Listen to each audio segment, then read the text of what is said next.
ये जो कहानी है वो दो इंसान की है, दो इंडिविजुअल है जो बहुत एक दूसरे से अलग है। मैंने तो किया नहीं है आज तक ऐसा किरदार, पर आप ऐसा काम करना पसंद करते हो जहाँ पे आप कंफर्टेबल हो, थोड़ा अच्छा हो कैरेक्टर, वो तो चलो रोल ऑफर करेंगे लोग। प्यार किसी भी उम्र में हो सकता है और एज गैप काफ़ी है। और दूसरा, अब ऑडियंस इतनी मैच्योर्ड हो गई है कि of course they know that it's a fiction, it's a story. मैं बहुत चार्ज्ड अप होती हूँ, मैं हमेशा पॉजिटिव होती हूँ। I enjoy my work, I really, इसलिए शायद भगवान ने इतने साल काम दिया है। एपिसोड टेलीकास्ट हुआ तो सबसे पहला मुझे मैसेज आया था स्मृति ईरानी से, एंड उसने मुझे मैसेज किया था।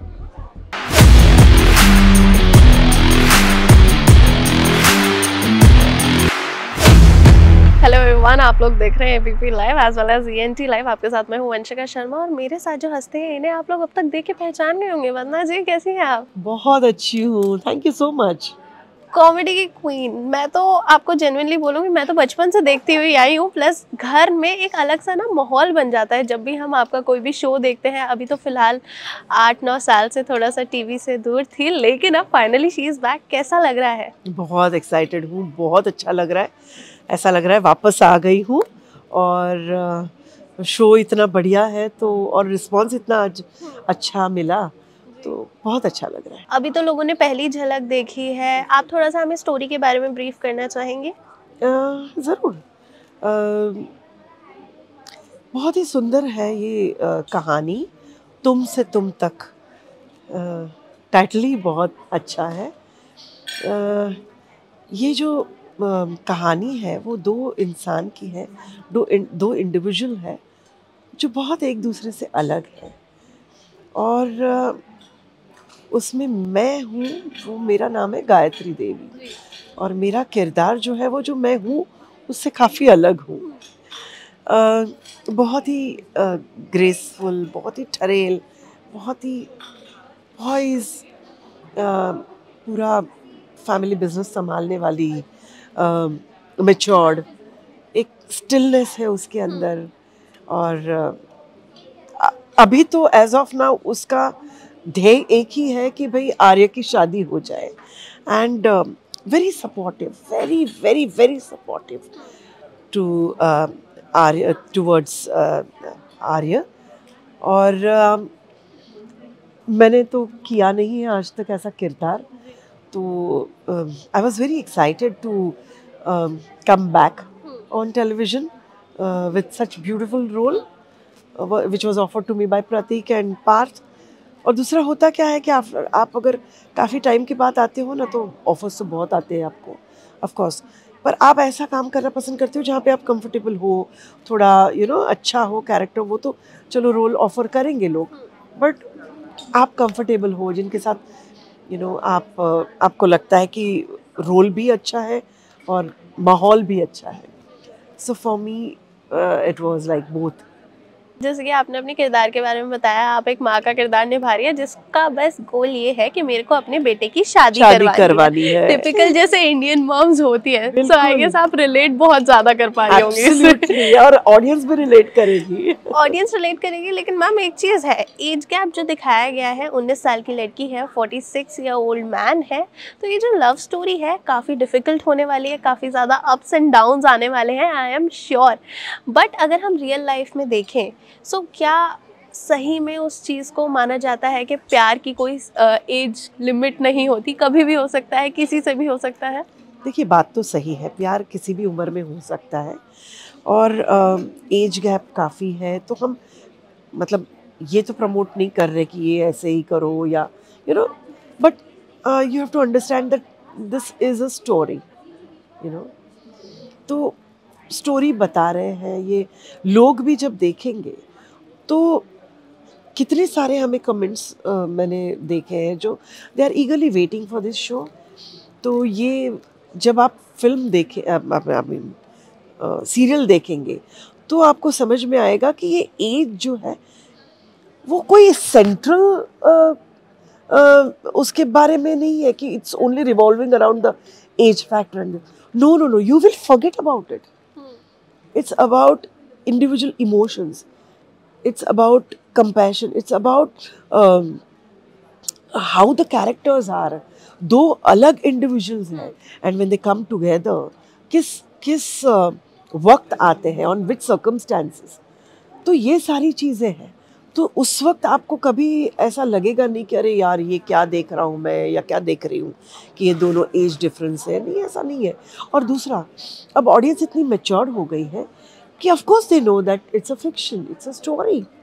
हम वी आर स्टोरी टेलर्स. हम स्टोरी, कहानी सुना रहे हैं. तो यू नो, तो ये सारी चीज़ें बॉदर नहीं करेगी.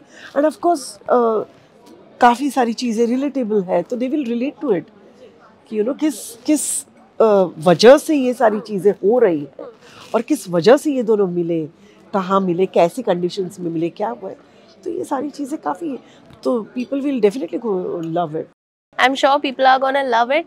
लेकिन एक चीज़ है, लोगों ने टेलीविजन से तो आपको ज़रूर मिस किया है, लेकिन रिसेंटली मैंने आपकी फिल्म देखी जय माता जी लेट्स रॉक, और ये मैं टीकू जी से ही सीख के आई हूँ. And I really missed you in Delhi during the promotions. Okay यार. लेकिन उन्होंने एक बात मेरे से कही थी जब हम आफ्टर द इंटरव्यू हम बात कर रहे थे, और अभी ये चीज़ आपके मुंह से भी मैंने सुन ली, तो that means it is right.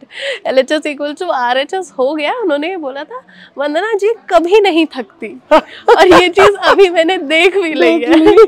जी. तो मैं हुई ऐसी, मैं बहुत चार्ज्ड अप होती हूँ. मैं हमेशा पॉजिटिव होती हूँ. I like it. I you know, I think it's in genes. It's because of my father, और he's at the age of 84. He's like this. तो वही मेरे अंदर आया है कि काफ़ी you know, and I love it. I enjoy my work. I really, इसलिए शायद भगवान ने इतने साल काम दिया है. खिचड़ी की बात करें, सारा भाई versus Sarabhai, we have loved all your shows. हम हर एक मोमेंट पे हंसे हैं. किसी पे हम देख के ऐसे हो गए यार क्या गजब की कॉमिक टाइमिंग है. सो वो कॉमिक टाइमिंग का सीक्रेट इंग्रेडिएंट क्या है? आज के टाइम में हम देख रहे हैं लोग कॉमेडी, डार्क कॉमेडी दोनों को मिक्स कर रहे हैं. उन्हें कॉमेडी करना ठीक से आ नहीं रहा है. I think script, good script. देखिए क्या होता है, कॉमेडी इजी नहीं है करना. अगर अच्छी स्क्रिप्ट हो तो आप बहुत अच्छा कर सकते हो. तो पता नहीं अब मैं क्या बोलूँ, मुझे समझ में नहीं आता है. But yeah good script, good actors around, क्योंकि it's always the reaction that you know, comedy में एक्शन से ज़्यादा रिएक्शन इम्पॉर्टेंट होता है. So if you have good actors, good artists with you ना, तो वो बहुत अच्छी तरह से उभर के आता है. And you know it comes across very nicely and perfectly. So I feel all the time wherever I work, I have good actors, good my co-artist with me. So उसकी वजह से मेरा भी highlight हो गया. आखिरी क्वेश्चन मैं आपसे पूछना चाहूँगी और आपको मेमोरी लेन में वापस लेके जाना चाहूँगी. सारा भाई वर्सेस सारा भाई, या फिर अपना जो ओजी है खिचड़ी, कोई भी एक ऐसा आइकॉनिक मोमेंट जो आपको इस टाइम पर भी, ऐसा लम्हा जो आपको अभी भी याद हो वाइल शूटिंग? बहुत सारे हैं. आई मीन सारा भाई तो हमने वो ब्रिज एपिसोड जो कनेक्टिंग था वो ही किया था. बट खिचड़ी के तो बहुत सारे ऐसे लम्हे हैं. पहले दिन का शूट जब हम लोग आए थे, और यू नो आतिश की आदत रही है कि फर्स्ट डे पे we used to shoot like 10 days a month और something, 12 days a month. 4 episodes 5 episodes करते थे.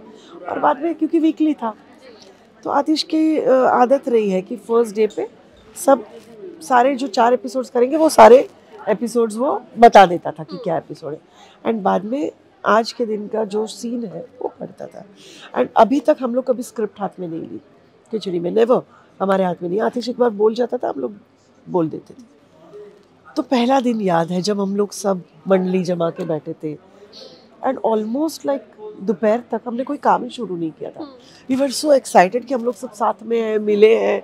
तुम्हारा क्या चल रहा है, ये क्या चल रहा है, अरे ये सीन है, ये और आज का ये. और वो हंसने में ही हमारा आधा टाइम तो गया है, क्योंकि इस तरह की स्क्रिप्ट तो हमने कभी सुनी ही नहीं थी, पहली बार सुन रहे थे. तो वो जो एक्साइटमेंट था, वो जो स्क्रिप्ट सुनना, तो वो याद है मुझे कि हमने शुरुआत ही बहुत लेट की थी। एंड फिर जब एपिसोड टेलीकास्ट हुआ तो सबसे पहला मुझे मैसेज आया था स्मृति ईरानी से, एंड उसने मुझे मैसेज किया था, बहुत अच्छा लगा वंदना, यू हैव नेल्ड इट, क्या ये। So that was I loved it. And पूरी, चलो आपको बाकी के लोग ये करे, क्या बोलते हैं, आपको अप्रिशिएट करें, लेकिन फिल्म फ्रेटर्निटी या अपनी फ्रेटर्निटी के लोग जब अप्रिशिएट करते हैं ना, तो आपको अच्छा लगता है। डेफिनेटली। एंड वो बताता है कि आप किस तरह से के इंसान हो, आपके अंदर इनसिक्योरिटी नहीं है कि आप सामने वाले को भी इतना ही अप्रिशिएट कर सको। So I love that show. I am glad अभी स्मृति जी की बात हुई। Also our Tulsi is back now, जैसे कि आप बैक हैं। Oh yes, yes. We are so glad that she is back as well as you. So we are so much excited to see both of you on screen. Thank you Thank you so much. Even I am excited to see myself on screen and start this new show. And बस वही है कि देखते हैं audience पसंद आएगा, audience को दिल के तार जुड़ेंगे तुमसे तुम तक। Yes, बिल्कुल। चलो, thank you so much, ma'am. Thank you.